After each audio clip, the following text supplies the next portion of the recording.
Welcome. In this lecture, I want to talk about negating quantifiers, so for all and there exists.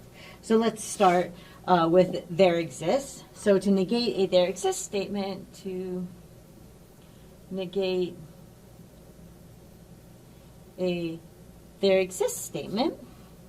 So I'll tell you the steps, and then we'll do this in a example. Okay. So in the first part of it. Underline that. So in the first part, what we're going to want to do is we're going to want to replace. So we want to replace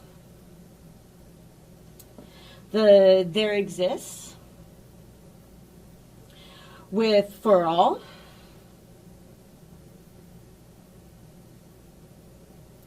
And then in the next step, what we want to do is we want to negate the conclusion. So, negate the conclusion.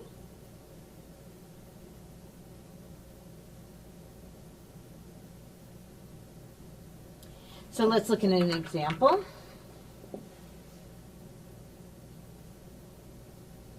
So what we want to do is we want to negate this statement. So negate,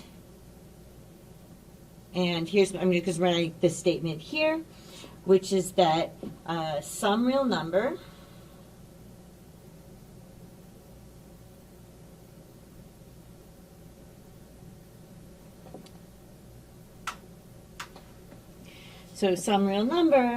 satisfies x squared plus 1 is less than 0. Okay, so this is the statement that we're going to want to negate. We break this into kind of the parts. So here's where we have, so some real number, right?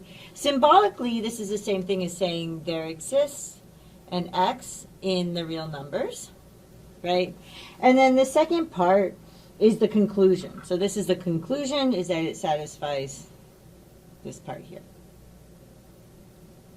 Okay, so let's go ahead and try to transform this. So here's our answer, or the negation. So in the first one, I'm going to need to change there exists to for all.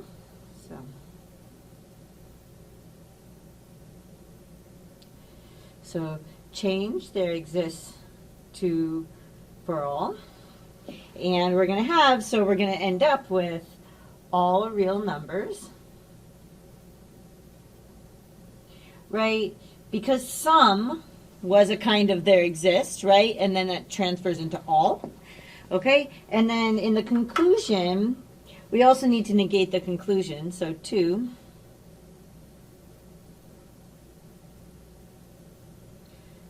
There it goes. Now it's ready also to be underlined there. Look how much nicer that is. Negate the conclusion.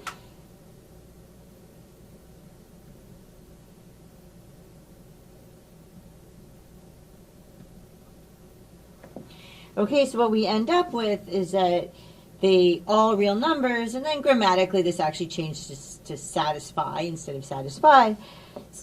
But we get x, it's just a plurality thing, so we get x squared plus 1 is greater than or equal to 0. Okay? So what did we do? We changed the there exists statement to a for all statement, right? And then we negated the conclusion by, when you have an inequality, you negate it by swapping it, and then if there was an equal, changing it to not having an equal, and if there was not an equal, adding in the equal. Okay? Right, that's a number line thing. Okay, so now let's look at a for all statement, and I kind of want to do these on the same board so that you can see them compared. So to negate a for all statement, what we call for all statement,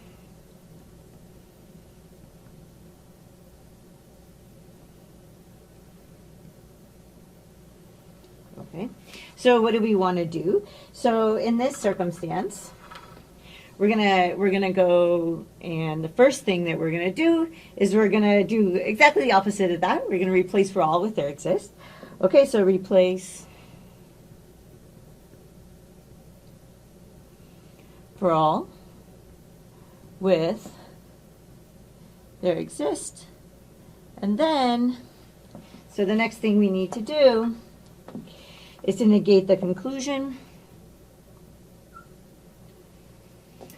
So negate the conclusion.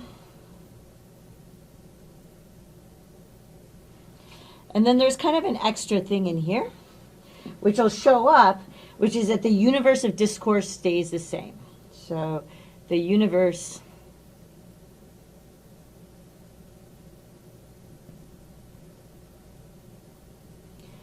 of discourse stays the same. Okay. So let me show you. Here's an example.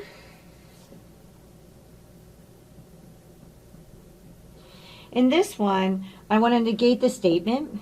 This is kind of a shorter statement, so we can just do this here. So we want to negate the statement that every integer is odd.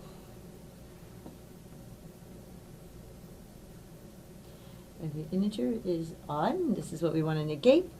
Okay. And that every integer, right, we can look at this as for all x in the integers, right? And then we're going to want to change that. So here's where our answer is going to go. Okay. We want to change that to there exists. And okay, so this is, we're going to change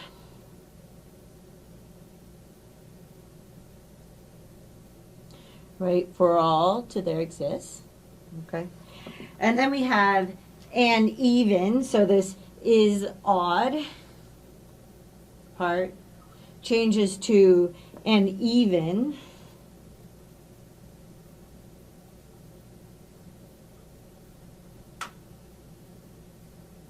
Okay, so this is the negating the conclusion, and there is a little bit more left here, which we'll talk about in a second. So this is the negate the conclusion part.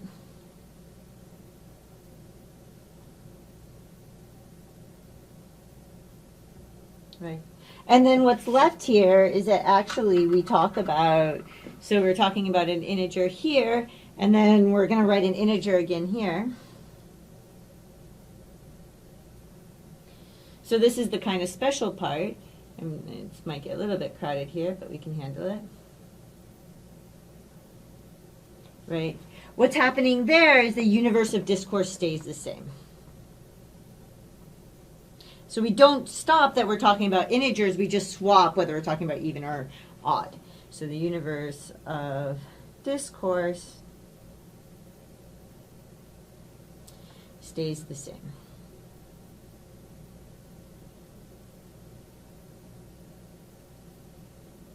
Okay, so here's kind of, what is the takeaway or the remark, or what do we kind of look at, like looking here.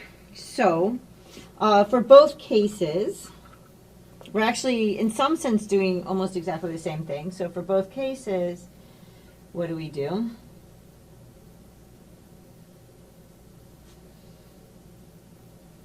Right, the process looks almost exactly the same. We, switched whether we were talking about a for all or there exist. And then we, negated the conclusion with just a little bit of an extra part if we're talking about for all. Because if we're talking about for all, then we need to keep the universe of discourse the same, right? Whether we're talking about integers, or even here we're talking about real numbers. So you're still you're within the same universe of discourse. You're just swapping. When you're negating things and swapping for all and there exists, you need to stay in your same universe and discourse, your same world. So we're still talking about integers. We're still talking about real numbers, but you're going to change the for all and exists, and watch out that they can be a little bit sneaky. For example, this gets a little sneaky where it just says some. And then you need to negate the conclusion, which of course always takes practice. Okay, so I hope that made some sense and was helpful, and I'll see you in the next lecture.